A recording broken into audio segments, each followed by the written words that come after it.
Assalamualaikum warahmatullahi wabarakatuh. Selamat pagi. Perkenalkan, nama saya Meta Puspadewi, salah satu dosen dari program studi agribisnis Fakultas Industri Halal Universitas Nahdlatul Ulama Yogyakarta.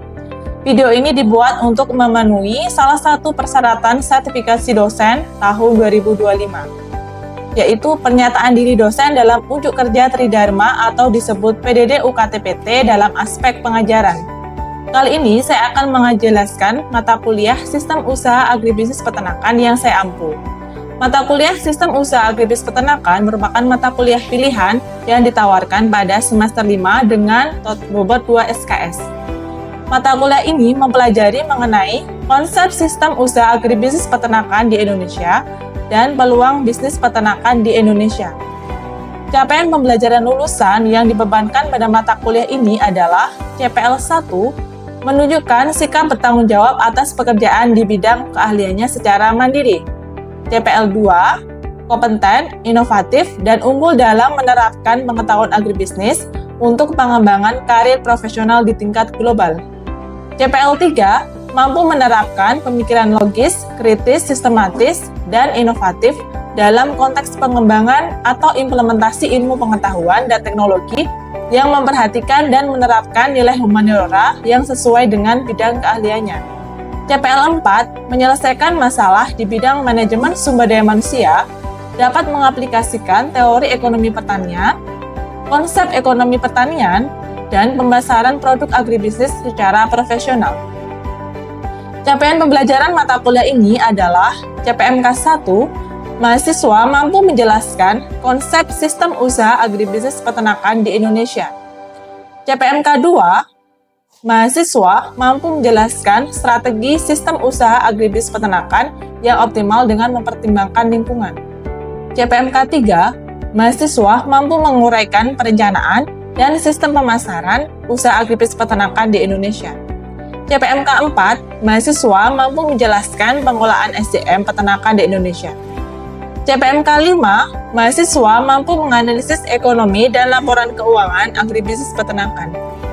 Pada mata kuliah ini membahas tentang kondisi ekonomi agribisnis peternakan di Indonesia, konsep sistem dan usaha agribisnis peternakan, perencanaan usaha agribisnis peternakan, potensi usaha agribisnis peternakan, ekoefisiensi dalam peternakan, produk dan pengenalan produk agribisnis peternakan, monitoring agribisnis peternakan, strategi pemasaran produk agribisnis peternakan, agroindustri pedesaan, pengolahan SDM agribisnis peternakan, manajemen waktu dalam usaha agribisnis peternakan, serta kelembagaan ekonomi agribisnis peternakan.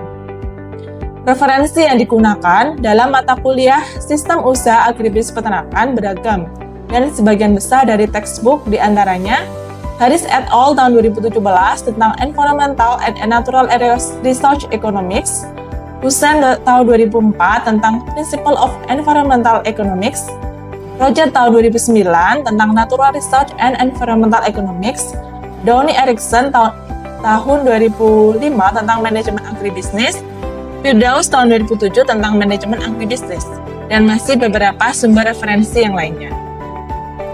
Sistem pembelajaran pada mata kuliah ini secara sinkronus dan asinkronus. Bentuk perkuliahan secara sinkronus yaitu tatap muka di kelas dan tatap maya menggunakan Google Meet dan Zoom.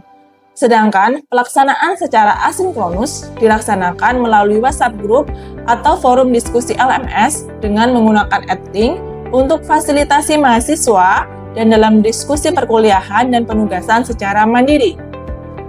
Metode pembelajaran yang digunakan yaitu diskusi, brainstorming, student-centered learning, dan strategi pembelajaran berbasis masalah.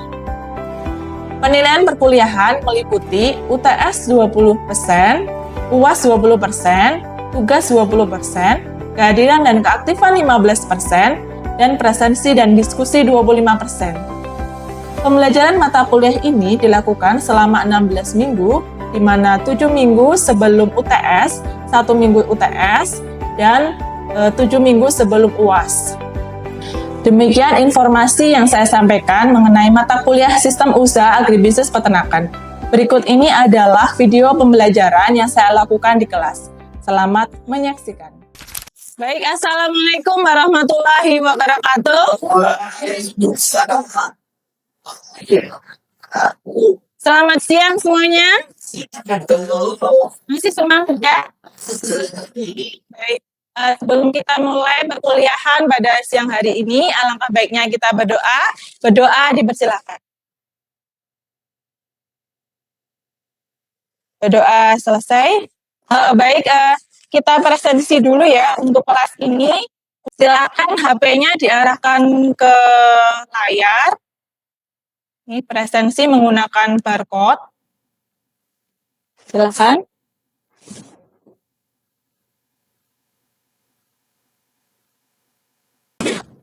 Sudah semua? Baik.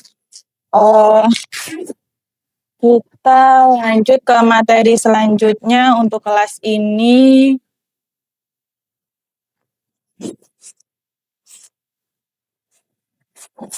Kita masuk ke minggu kelima, yaitu mengenai ekoefisiensi dalam peternakan. Nah, sebelumnya kita sudah membahas mengenai peta persebaran komoditas peternakan. Kalian sudah membuat peta persebaran komoditas peternakan mulai dari Kabupaten Gunung Kidul, Kulon Progo, ada yang di Kabupaten Sleman. Nah, kira-kira apa sih pentingnya peta persebaran dari komoditas peternakan tersebut? Kira-kira apa pentingnya? Ayo, siapa? Ini materi minggu lalu ya, kita merefleksi materi sebelumnya. Oh ya, Ulil, silakan. Untuk identifikasi potensi pengembangan, ya betul ya. Jadi, peta persebaran komoditas peternakan ini sangat penting untuk mengetahui potensi pengembangan dari wilayahnya. Kemudian yang kedua, permasalahan yang ada di peternakan tersebut. Bayangkan ada permasalahan misalnya di daerah Kaliurang, permasalahannya kan di sana peternakan sapi perah, tetapi kekurangannya adalah kekurangan air, kemudian yang kedua pakan hijauannya pada pengembalaan berkurang. Nah, dengan adanya peta persebaran tersebut, pemerintah itu memberikan strategi dari solusi untuk mengatasi permasalahan tersebut. Sehingga sangat penting untuk peta persebaran itu ya, teman-teman. Nah, untuk capaian pembelajaran mata kuliah pada siang hari ini yaitu mahasiswa mampu menjelaskan strategi agribisnis peternakan yang optimal dengan mempertimbangkan lingkungan. Yang capaian pembelajaran mata kuliah adalah mampu menganalisis strategi agribisnis dengan mempertimbangkan lingkungan sehingga tercipta pembangunan peternakan. Indikatornya nanti ada ketepat pembangunan berkelanjutan dan efisiensi serta ketepatan menganalisis masalah lingkungan dengan prinsip ekoefisiensi ini. Nah, untuk refleksi pengetahuan teman-teman, silahkan pakai HP-nya ya. Kita kuis dulu, silahkan. Kemudian dikerjakan dalam waktu 5 menit, silahkan.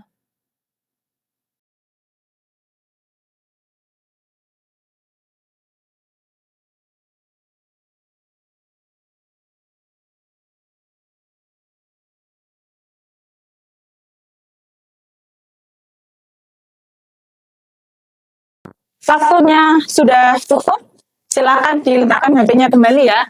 Kita lanjut untuk perkuliahan. Nah, di sini apa itu ekoefisiensi? Saya kira apa sih pentingnya ekoefisiensi? Ekoefisiensi itu apa? Oh ya, hasil taruhlah sama. Apa itu ekoefisiensi? Koefisiensi pengertiannya.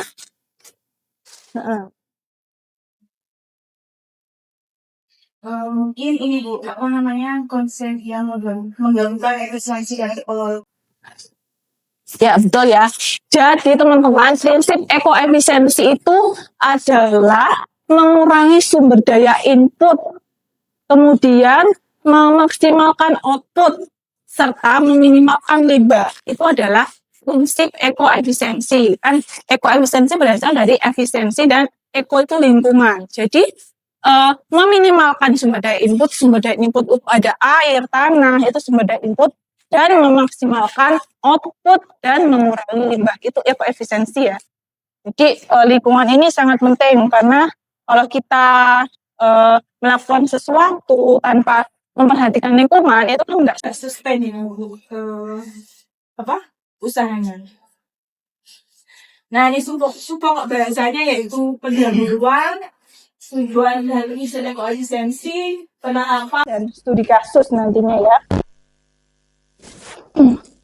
Nah, ini pendahulunya. Subsektor peternakan itu memegang pilar penting dalam Sustainable Development Goals. Ya, ada 4 Sustainable Development Goals. Yang pertama, no poverty, yaitu mencapai ketahanan pangan dan gizi. Jadi peternakan itu kan memberikan gizi ya, karena dia itu ada protein hewani.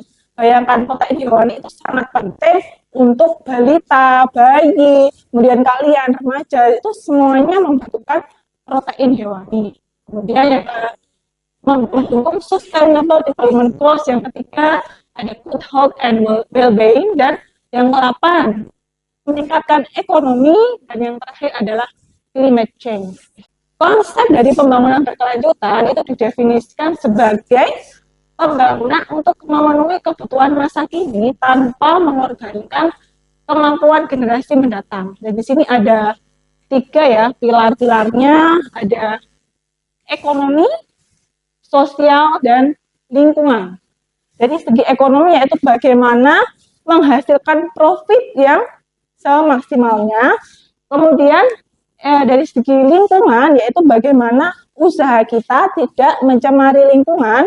Dan yang ketiga adalah sosial, yaitu bagaimana usaha kita itu memberdayakan masyarakat dan juga kesetaraan gender. Itu adalah sosial. Nah, saat ini itu kita menghadapi krisis yang namanya triple planetary crisis.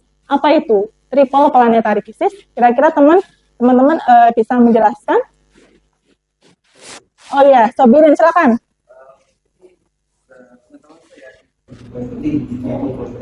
Pertama dari segi climate change yang disebabkan dengan tingginya tingkat emisi yang diproduksi oleh Indonesia ini, terus ada biodiversity loss. Betul ya, dari Rama Sobidin tadi, bumi ini dilanda triple planetary crisis, yaitu krisis polusi, pencemaran yang mengakibatkan perubahan iklim yang semakin terus-menerus, sehingga biodiversitasnya menjadi sedikit, keanekaragaman hayati menjadi sedikit. Oleh karena itu, kita melakukan sesuatu itu harus ada namanya green economy, ekonomi hijau. Kita harus memperhatikan lingkungan, yaitu karena kita sekarang lagi ada triple planetary crisis seperti ini. Nah, di sini cara untuk green economy itu prinsipnya adalah pengurangan dampak lingkungan. Nah, di sini. Kemudian pemanfaatan sumber daya hewani dengan kepentingan kesejahteraan hewan, dan penerapan ekoefisiensi sistem peternakan termasuk pemanfaatan limbah peternakan. Jadi green economy itu tidak hanya mengurangi limbah saja, tetapi adalah bagaimana kita memanfaatkan input-input itu seperti air itu seminimal mungkin atau sesuai kebutuhan saja. Itu misalnya kalian mandi, misalnya mandi itu sesuai kebutuhan saja, atau kita cuci piring atau cuci baju itu sesuai kebutuhan, karena air itu kan renewable resource, tapi semakin lama itu juga semakin menipis gitu. Jadi green economy tidak hanya mengurangi limbah, tetapi minimalkan sumber daya input gitu. Nah, di sini konsep ekoefisiensi itu adalah strategi yang menggabungkan konsep efisiensi ekonomi berdasarkan prinsip efisiensi penggunaan sumber daya alam yang merupakan strategi untuk mengurangi dampak lingkungan dan meningkatkan nilai produksi. Ya, prinsip-prinsipnya adalah mengurangi limbah dan meminimalkan sumber daya input dengan memaksimalkan output. Itu adalah konsep dari ekoefisiensi ini. Nah, sumber daya itu ada 2 teman-teman, renewable resource dan unrenewable resource. Kira-kira apa itu? Renewable resource dan unrenewable. Apa? Sabirin.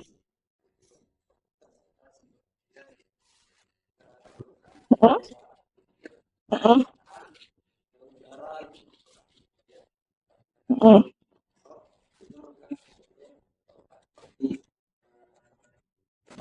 Mm-mm. Mm-mm. Ya, betul ya. Mungkin dari perempuan ada lagi yang ingin ditambahkan. Renewable and unrenewable. Oke, ya betul ya tadi Rama Sobiri renewable resource adalah sumber daya terbarukan yang mana itu sumber dayanya itu bisa berlanjut terus menerus, bisa digunakan terus menerus, contohnya angin, air, seperti itu. Tapi kalau unrenewable resource adalah sumber daya yang tak terbarukan. Untuk memperbarui sumber daya tersebut itu harus melewati puluhan tahun. Nah, contohnya apa? Bahan bakar. Itu kan untuk membuat itu dari awal sampai akhir itu kan membutuhkan puluhan tahun. Tapi kalau renewable resource adalah dia itu dapat digunakan secara terus menerus kayak gitu. Ini sumber daya renewable resource itu ada matahari, hewan, tumbuhan, angin itu adalah renewable resource. Kalau renewable resource itu adalah fosil, mineral, dan bahan organik. Nah, ini contoh contohnya dari renewable resource dan unrenewable resource. Tetapi renewable resource ini bisa juga menjadi tak terbarukan, ya. Karena contohnya ya seperti air. Air itu kalau penduduknya semakin meningkat, maka kebutuhan akan air itu juga semakin meningkat.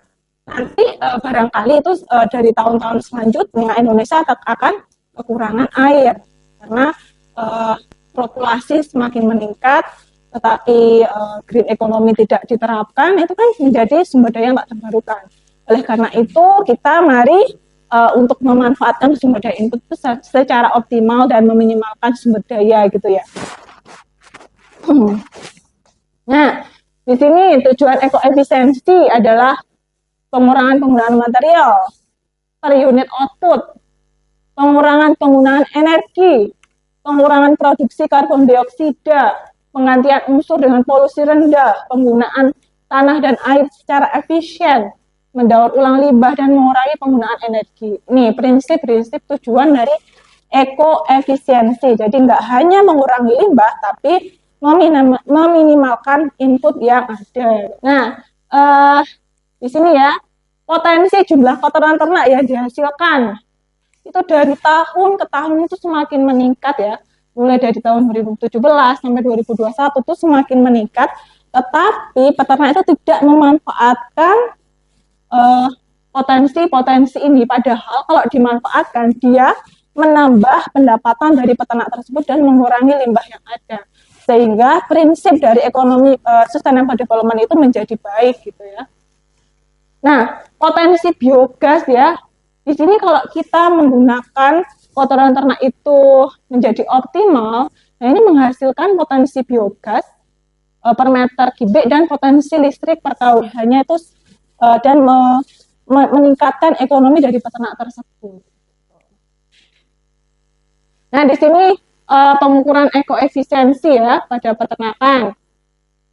Rumus ekoefisiensi itu yang pertama adalah output per input. Nah, jadi hasilnya itu berapa dibagi dengan input atau sumber daya yang digunakan. Itu rumus ekoefisiensi. Jadi untuk menentukan lingkungan itu efisien dan tidak, itu dihitungnya seperti ini, output dibagi input. Sampai sini ada yang ditanyakan dulu mungkin teman-teman? Sudah jelas?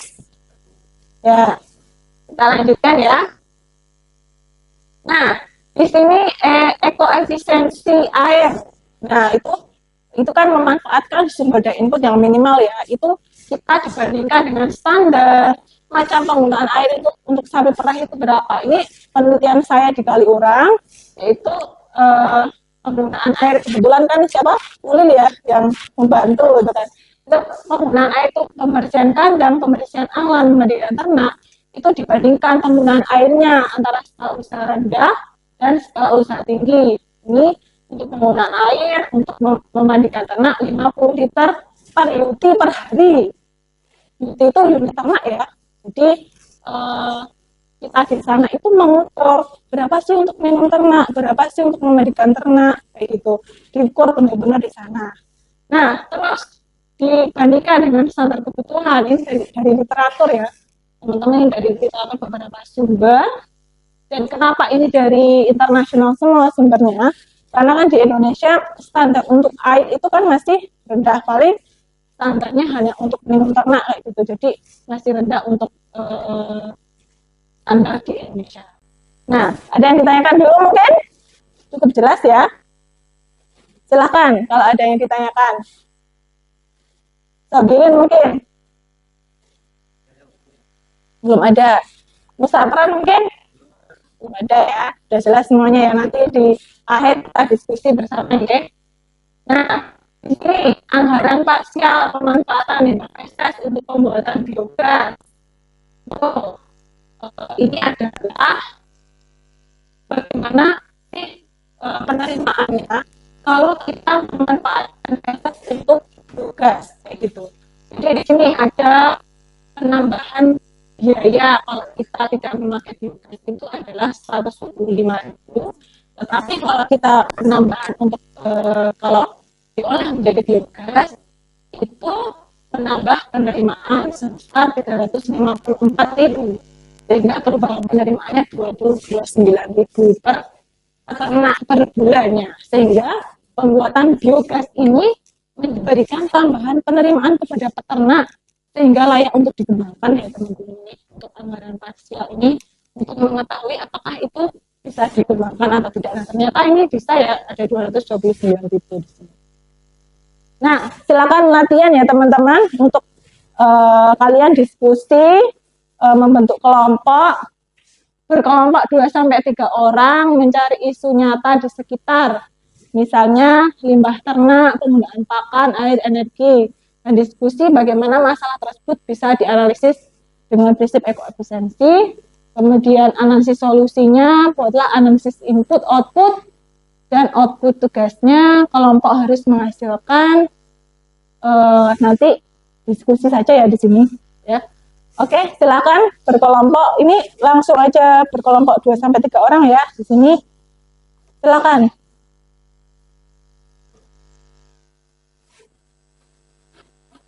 Ayo. Apri sama Sobirin. Kamu ngambil topik apa, Dek?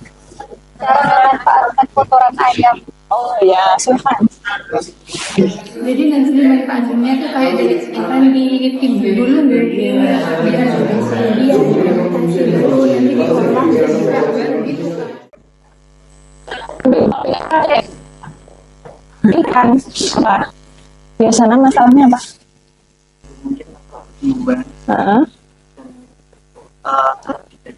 Cara budaya. Oke, silakan ya dikembangkan. Ini yang sini ngambil topik apa? Peternak sapi. Oke. Di daerah mana ini? Bantul ya. Lanjutkan ya, ini apa? Ternak kambing. Pakan juga. Sudah selesai? Oke. Silakan, ini karena berhubung waktu ya, jadi nanti presentasinya satu kelompok dulu, nanti selanjutnya dilanjut oleh ke kelompok berikutnya. Gitu. Nanti salah satu mempresentasikan, tapi nggak usah di depan, nggak apa nanti. Silakan siapa? Oke. Silakan nih kelompok 2 ya. Oke, berdiri aja deh. Nama Sobirin, silakan berdiri. Salah satu nggak apa-apa.